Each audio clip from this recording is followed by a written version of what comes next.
बॉलीवुड में ऐसी अभिनेत्रियों की कमी नहीं रही जिन्होंने अपनी जल्दी इंडस्ट्री में पैर जमाए और उतनी ही जल्दी वो बॉलीवुड में गुमनाम भी हो गई। ममता कुलकर्णी भी कुछ ऐसी ही एक्ट्रेस रही हैं। एक ऐसी हीरोइन जो सिर्फ अपनी फिल्मों के लिए नहीं बल्कि अपने विवादों के लिए भी सुर्खियों में रहती थी। लेकिन आज ये बोल्ड अदाएं बिखेरने वाली एक्ट्रेस कहाँ है, किसी को स्पष्ट तौर पर जानकारी नहीं है।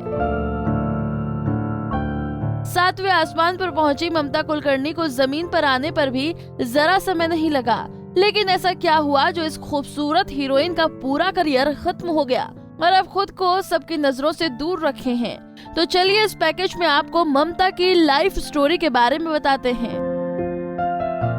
20 अप्रैल 1972 में मुंबई में जन्मी ममता की पहली फिल्म तिरंगा थी, जो साल 1992 में आई थी। हालांकि इससे पहले 1991 में वो तमिल फिल्म नन गायक में डेब्यू कर चुकी थी।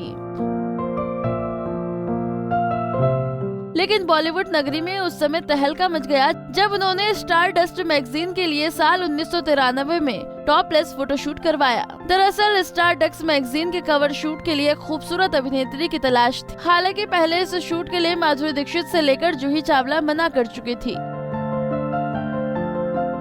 उनके बाद मशहूर फोटोग्राफर जयेश शेठ ममता कुलकर्णी को अप्रोच किया। ममता मान गई और उन्होंने मैगजीन के लिए टॉपलेस फोटोशूट कराया।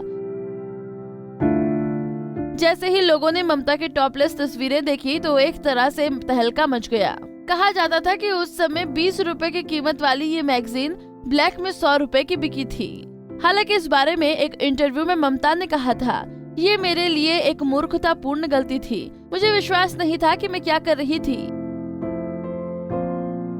मुझ में बचपना था और मासूमियत भी। आज मैं ऐसा नहीं करती, मुझे इसका अफसोस है। इस फोटोशूट से ममता दुनिया की नजरों में भी आ गईं और उन्हें काफी पैसा भी मिला था। लेकिन इस फोटोशूट की उन्हें भारी कीमत भी चुकानी पड़ी। टॉपलेस फोटोशूट के लिए ममता कुलकर्णी पर केस चला, साथ ही उन्हें 15,000 रुपए का जुर्माना भी भरना पड़ा। लोग ममता के इस फोटोशूट से इतना नाराज थे कि उन्हें मारने की धमकी तक देने लगे थे। उस समय मीडिया से बचने के लिए ममता बुर्का पहनकर कोर्ट पहुंची थी। हालांकि बाद में मामला शांत हो गया। लेकिन इस फोटोशूट के बाद ममता कुलकर्णी काफी मशहूर हो गई थी और उनके पास फिल्मों की लाइन लग गई थी। बावजूद इसके ममता को वो मुकाम नहीं मिला जो मिलना चाहिए था। बॉलीवुड एक्ट्रेस बनने को लेकर उन्होंने इंटरव्यू में कहा था कि ये उनकी माँ की ख्वाहिश थी कि वो एक्ट्रेस बने, न कि उनकी ख्वाहिश। इसलिए वो अपनी इच्छाओं का शिकार हो गई। वो हमेशा एक आध्यात्मिक जीवन जीना चाहती थी।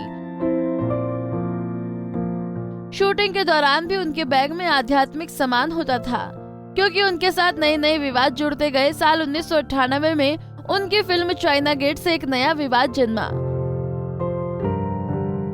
फिल्म डायरेक्टर राजकुमार संतोषी के बीच झगड़ा हुआ। संतोषी ने फैसला लिया कि ममता उनकी फिल्मों में काम नहीं करेंगी। खबरों की माने तो संतोषी को उस समय फोन आया जो माफिया डॉन का छोटा राजन था, जिसके बाद संतोषी फिर ममता को फिल्म में लेने के लिए राजी हो गई। फिल्म फ्लॉप रही, जिस पर ममता ने कहा कि संतोषी मेरे साथ शारीरिक संबंध बनाना चाहते थे। उन्होंने ऐसा नहीं किया तो उन्होंने रोल काट दिया। हालांकि संतोषी ने इन सब से इनकार किया, लेकिन इसके बाद से ममता का फिल्मी करियर लड़खड़ा गया। फिर 90 के दशक में ही खबर आई कि ममता ड्रग तस्कर विजय गिरी आनंद गिरी गोस्वामी उर्फ की विकी गोस्वामी के प्यार में पड़ गई हैं। विकी, जो कि माफिया छोटा राजन के करीबी बताया जाता था। एक इंटरव्यू के दौरान ममता ने कहा था कि विकी उन्हें पसंद करते थे और उसने कई बार अप्रोच किया तो वो मान गई। हालांकि कहा जाता है कि ममता कुलकर्णी की यूएस में रहने वाली एक एनआरआई से शादी हुई थी, जो लंबे समय तक नहीं चल पाई। इस शादी के टूटने के बाद वो अपने बॉयफ्रेंड विकी गोस्वामी के साथ दुबई शिफ्ट हो गई। विकी के ममता की लाइफ में आने के बाद ही सब कुछ बदल गया था। विकी को 1997 में ड्रग्स तस्करी के इल्जाम में दुबई में गिरफ्तार किया गया। विकी को 25 साल की सजा सुनाई गई।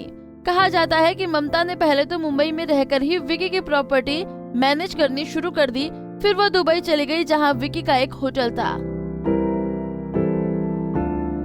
खबरों के मुताबिक कानून के शिकंजे से बचने के लिए विकी ने इस्लाम कबूल कर लिया और ममता भी मुस्लिम बन गई और दोनों ने जेल में शादी की।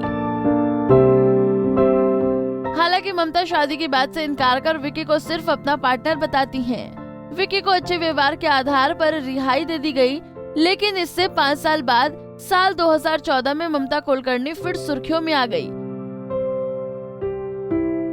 उनकी बिना मेकअप और माथे पर टीके वाली तस्वीरें सामने आई। उस समय ममता ने कहा कि वो गुरु की शरण में जाने के बाद योगिनी बन गई हैं। मोह माया को छोड़ प्रभु की भक्ति में लग गई हैं।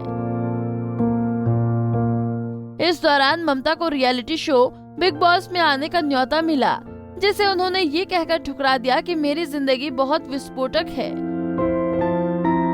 उसी साल नवंबर 2014 में ममता को केन्या में पुलिस ने हिरासत में ले लिया।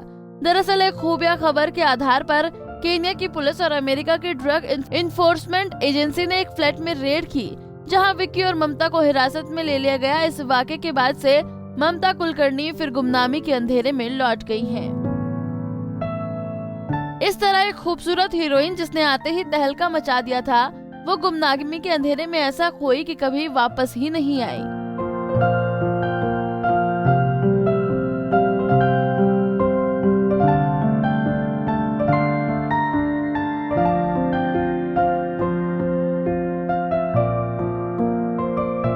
नारी से जुड़ी मोर अपडेट्स के लिए हमारे इंस्टाग्राम को फॉलो, फेसबुक को लाइक और यूट्यूब चैनल सब्सक्राइब करना ना भूलें।